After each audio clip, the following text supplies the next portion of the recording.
Hi everyone. In this video, we will learn the detail that what are 3D references, how these are created, and how to use them to create 3D formulas in Excel. Today's video is going to be super important, so don't miss it and watch it till end. Don't forget to subscribe KnowHow and press the bell icon for more videos.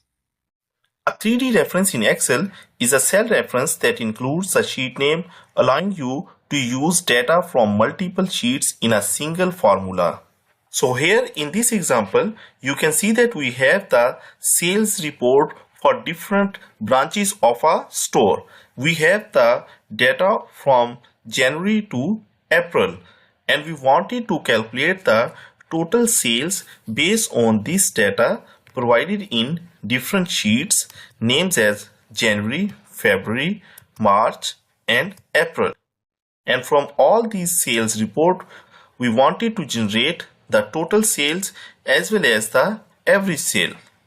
In this type of situation, these type of 3D references are used so that we can create a 3D formulas. So here you can see that in the January sheet, we have the sales from the branch 1 to branch 6, and similarly in February sheet the same data is here for the February, March and also for the April.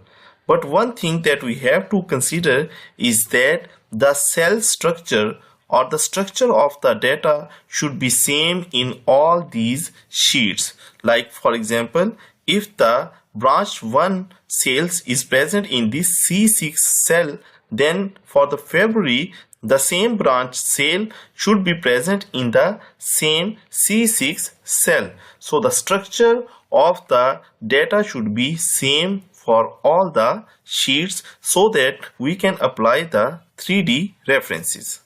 Now for example, if we wanted to calculate the sales for the first store, so we will go to the master sheet, and here in this cell I will write equal sum bracket start Jan colon April. After this I will put the sign of exclamation, and then I will write the cell where this sale is present for all the months. So that is present in the C6 cell. So I will write C6, close this bracket and press enter.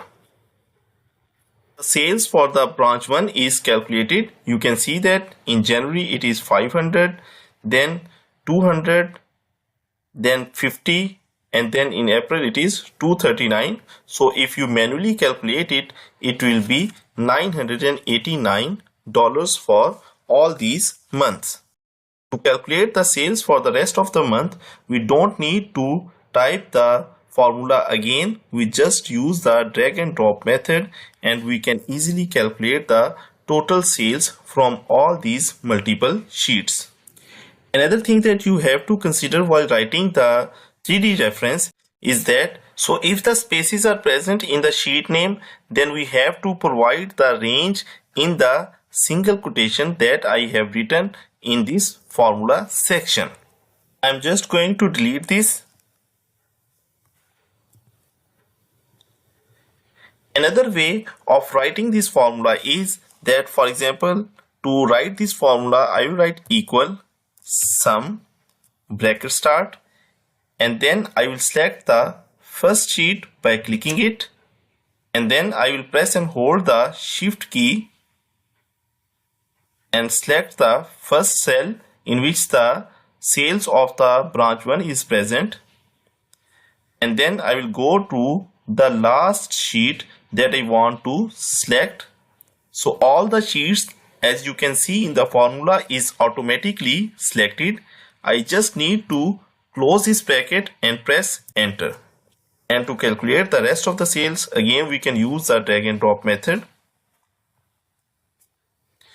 And similarly, to calculate the average sale, I will write equal, and this time instead of writing the sum I will write average bracket start, and again I will use the second method. So I will click the first sheet of January,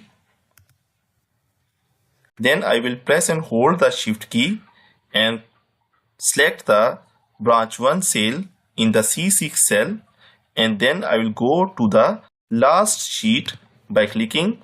All the sheets are selected at the same time. Then I will close this bracket and press enter. So the average sale is calculated in this cell for the branch 1, and for the rest of the branches I will just drag and drop it. To add the $sign, I will press Ctrl 1 to format this cell, and then I will go to currency and select the dollar symbol and click OK. That's all for today's tutorial. I hope you found it helpful. If you have any questions or ideas for future videos, let me know in the comments below. Don't forget to like this video, subscribe to my channel and hit the bell icon for more Excel tips and tricks. Thanks for watching and see you next time.